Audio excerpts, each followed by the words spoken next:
Bismillahirrahmanirrahim. Assalamualaikum warahmatullahi wabarakatuh. Hello guys, how are you today?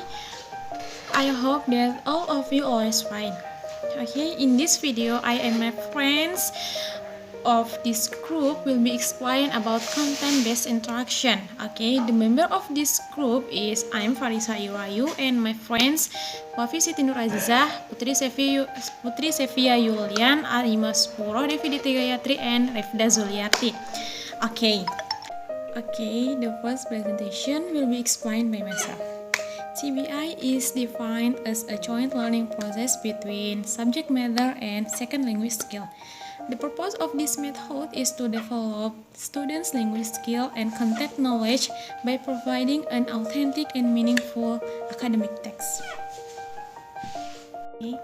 It means that this method is used as an approach in learning English that combines between the content of the subject with the use of language so that the students can communicate the ideas. Okay, the next presentation will be explained by Wafie, Siti, Nurazizah. Hello guys, I'm Wafie. Here I will explain about what is the role of the teacher and what is the role of the student. Okay, first let me tell you guys about what is the role of the teacher. First is the teacher needs to set clear learning objectives for both content and language.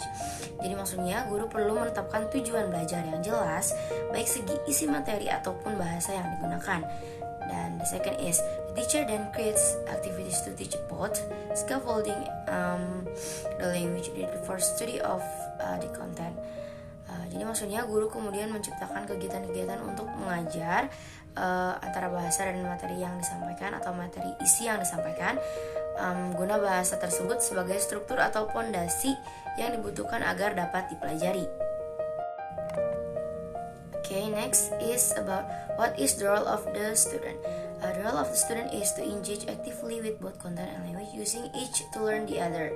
Nah, di sini peranan siswa adalah untuk terlibat secara aktif dalam konten atau bahasa. Maksudnya terlibat aktif dalam hal isi materi yang disampaikan dan juga dalam kebahasaan atau bahasa yang digunakan. Dan mereka berperan untuk belajar dari yang lain. Maksudnya seperti belajar dalam sebuah kelompok. Jadi mereka akan belajar satu sama lain dan belajar dari yang lain selain dari guru. Assalamualaikum warahmatullahi wabarakatuh. I'm Devi, Deti, Gayatri. Here I will continue with the next material, namely the principles in content-based instructions. There are several principles. The first is teachers encourage the development of their students to master both language and content. Jadi di sini guru mendorong perkembangan siswanya untuk menguasai bahasa dan konten. The teacher sets clear learning objectives for content and language and creates activities to teach both. Meanwhile, the students are actively involved. Jadi guru menetapkan tujuan pembelajaran yang jelas untuk konten dan bahasa dan menciptakan aktivitas untuk mengajar keduanya. Sedangkan di sini siswa terlibat aktif. The teacher helps students understand authentic text through the use of visuals, realia, repeating, providing many examples, and building on previous students' experience. Jadi guru membantu siswa memahami teks autentik melalui penggunaan visual, realia, mengulang, memberikan banyak contoh, dan membangun pengalaman siswa sebelumnya. Di sini guru juga merancang kegiatan yang membahas mengenai bahasa dan konten dengan atau melalui kegiatan bahasa tertentu. And then the teacher guides and supports student learning by asking them to pay attention to how language is used to convey and by designing their language development. Jadi guru membimbing dan mendukung pembelajaran siswa dengan meminta mereka memperhatikan bagaimana bahasa digunakan untuk menyampaikan konten dengan merancang perkembangan bahasa mereka. Meanwhile, students work collaboratively and actively use the language they are learning. Jadi di sini siswa bekerja secara kolaboratif, secara aktif menggunakan bahasa yang mereka pelajari. And then Learning content and language makes students interest, motivate, and understand what they are learning. That language is a means to an end. Jadi, konten pembelajaran dan bahasa membuat siswa tertarik, termotivasi, dan memahami apa yang mereka pelajari, di mana bahwa suatu bahasa merupakan alat untuk mencapai tujuan. Okay, that's all from me. The next principles will explain by Maspuroh. Now, I will continue the material from my friend's Devi, which is part 6. Culture is addressed in teaching to the direct extent that it is present in the content area being studied. And then part 7, the content determines what language is worked on. The language includes not only vocabulary, items, and grammar structure, but also how this contribute to the organization of text. And then part 8, there is no unmistakable part for the understudied local language. And then part 9, understudied are associated on their insight to into content and their language specificity. And then part 10, he notes the errors and racialized content to ensure that studied are learning will need in a school content. Thank you. And then I will explain about technique. First, dictogloss. In a dictogloss, students listen to a lecture twice. The first time through, students hear the main idea, and the second time they hear the details. Next, students write down what they remember from the lecture or reading. Some teachers ask their students to take notes while they listen. Students then use their notes to reformulate what they have read. Students practice taking notes in this way. Next, they work in small groups to compile together what they have heard. What they heard was shared with the whole class for a peer editing session. 2. Graphic organizer. Graphic organizers are visual display that help students organize and remember new information. They involve drawing or writing down ideas and making connection. They combine words and precise symbols and arrows to map out knowledge. They include diagrams, tables, columns, and the web. Through the use of graphic organizer, students can understand the organization of text, which helps them learn to read academic text and complete academic assignment, such as writing summaries of what they have read. 3.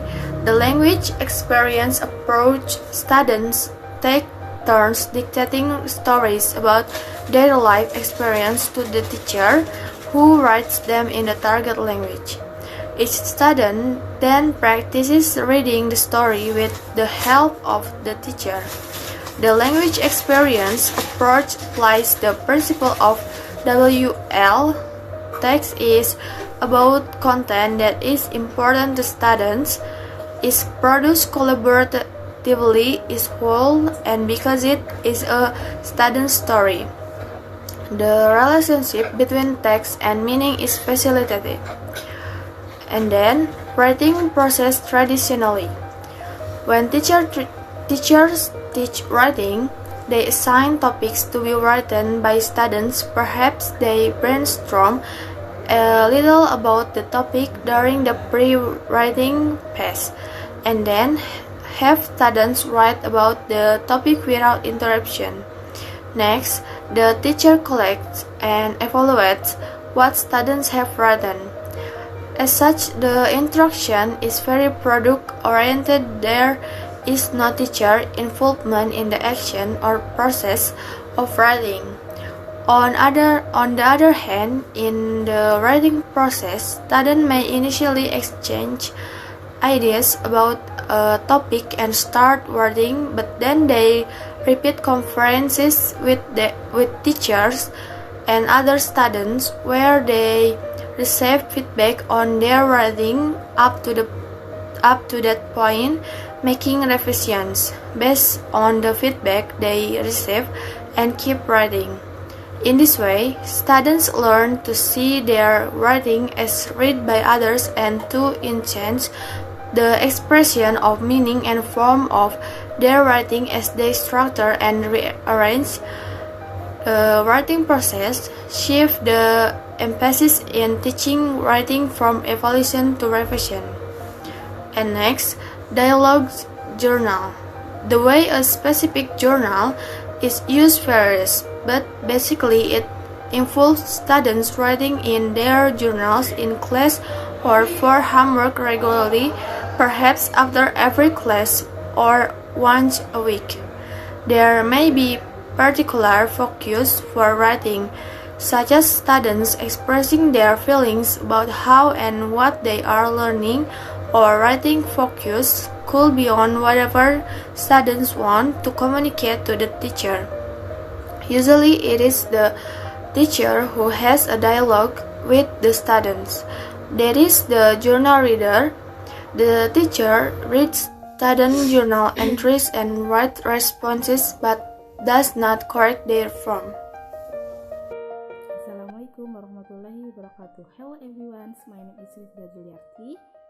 Now I will explain about advantage and disadvantage of content-based instruction. The first is there are variation in the subject matter and content where it will make students more motivated in learning. The next is the material to be delivered is selected according to need of student. The next is mastery of target language is done unconsciously.